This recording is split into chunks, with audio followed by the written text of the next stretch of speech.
আসসালামু আলাইকুম রহমতুল্লাহি ওবারাকাতু। আমরা অনেকেই স্মার্টফোন ব্যবহার করে থাকি বা বাটনওয়ালা ফোন ব্যবহার করে থাকি। আমাদের ফোনে অনেক ধরনের কোড আছে, যে কোডগুলো আমাদের খুবই প্রয়োজন এবং খুবই গুরুত্বপূর্ণ।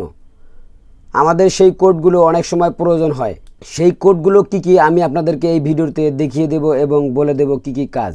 তো এই পুরো ভিডিওটি দেখার আগে একটা কথাই বলবো, যারা আমার ইউটিউব চ্যানেলটি এখনও সাবস্ক্রাইব করেননি তাদেরকে বলবো আমার ইউটিউব চ্যানেলটি এখনই সাবস্ক্রাইব করুন এবং ভিডিওটি ভালো লাগলে একটি লাইক দিন।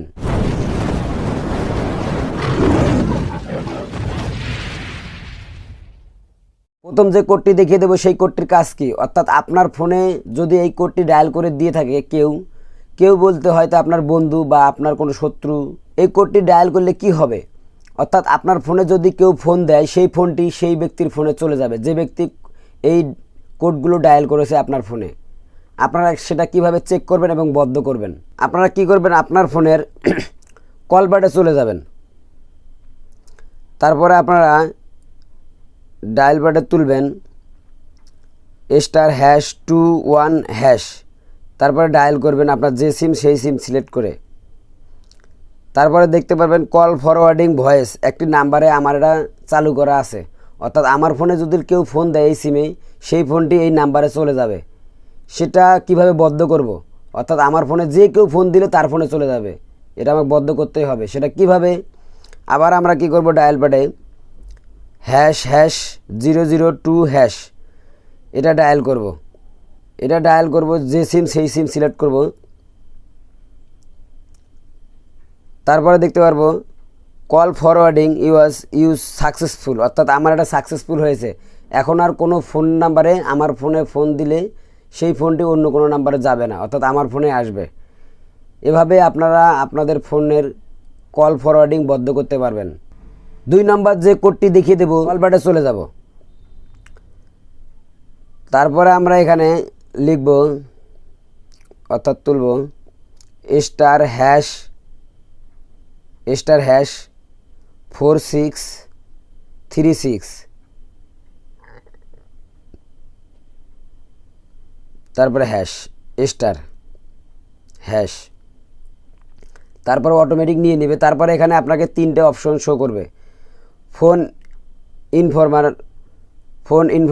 ইনফরমেশন টু ওয়াইফাই, মানে এই ফোনের সকল ডিটেলস এখানে দেওয়া আছে। 1 2 দেখেন, আমি একটা ক্লিক করলাম উপরেরটায়। তারপরে এখানে আপনার ফোনের যাবতীয় তথ্য আপনারা এখানে দেখতে পারবেন, অর্থাৎ আপনার ফোনে কি দেওয়া আছে, কি সেট করা আছে এবং কি সব কিছু আপনারা এখানে দেখতে পারবেন, অর্থাৎ ফোনের সকল ডিটেলস আপনারা এখান থেকে দেখতে পারবেন এভাবে। তারপরে আপনারা নিচে দেখতে পারবেন ওয়াইফাই, আপনারা এভাবেই সকল কিছু দেখতে পারবেন।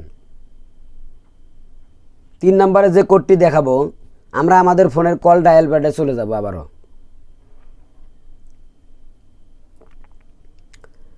তারপরে আমরা লিখব, অর্থাৎ তুলব *#06, তারপরে এখানে দেখতে পারবেন MI1 ACCID1 MI2 ACCID2 serial number, অর্থাৎ এই যে 1 2 MI, এগুলো আপনি আপনার কোনো নোটবুকে লিখে রাখবেন, অর্থাৎ কোনো ডায়েরিতে লিখে রাখবেন। কারণ আপনার ফোনটি যদি হারিয়ে যায়, তাহলে আপনি যদি থানায় জিডি করতে যান, তাহলে আপনার এই কোড দুটো প্রয়োজন হবে। সেজন্য আপনারা কি করবেন, এই কোড দুটো আপনারা লিখে রাখবেন কোনো ডায়েরিতে। অনেক ক্ষেত্রে আপনারা কার্টুন হারিয়ে ফেলেন, কারণ কার্টুনের গায়ে বা মোবাইলের বক্সের গায়ে এই MI কোডগুলো দিয়ে থাকে বা ফোনের পেছনে।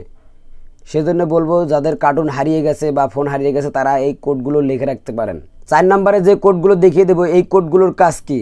আমরা অনেকেই অনেক ধরনের সিম ইউজ করে থাকি, গ্রামীণ, বাংলালিংক, এয়ারটেল, রবি, টেলিটক। সেক্ষেত্রে আমরা কি করি, আমাদের ফোন নাম্বার আমরা নিজেরাই ভুলে যাই। সেজন্য আপনারা কি করতে পারেন, আপনার ফোন নাম্বারগুলো বের করতে কি কোড ডায়াল করতে হয় সেগুলোই আমি 4 নম্বরে দেখিয়ে দেব। আমরা গ্রামীণের ক্ষেত্রে ডায়াল প্যাডে লিখব *2*, ডায়াল করা মাত্রই দেখতে পারবেন আমাদের নাম্বারটি চলে আসবে গ্রামীণের ক্ষেত্রে। বাংলালিংকের ক্ষেত্রে হবে কি *511#, এটা ডায়াল করা মাত্রই আমাদের বাংলালিংকের যে নাম্বারটি সেটা চলে আসবে। তারপরে টেলিটক, আমরা অনেকেই টেলিটক ব্যবহার করে থাকি কিন্তু নাম্বার মনে নেই। টেলিটকের ক্ষেত্রে হবে কি *551#। আমি যে কোডগুলো বলতেছি এই কোডগুলো আপনারা নোটবুকে লিখে রাখতে পারেন।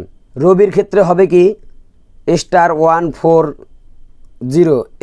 *2*4#। এয়ারটেলের ক্ষেত্রে হবে কি *121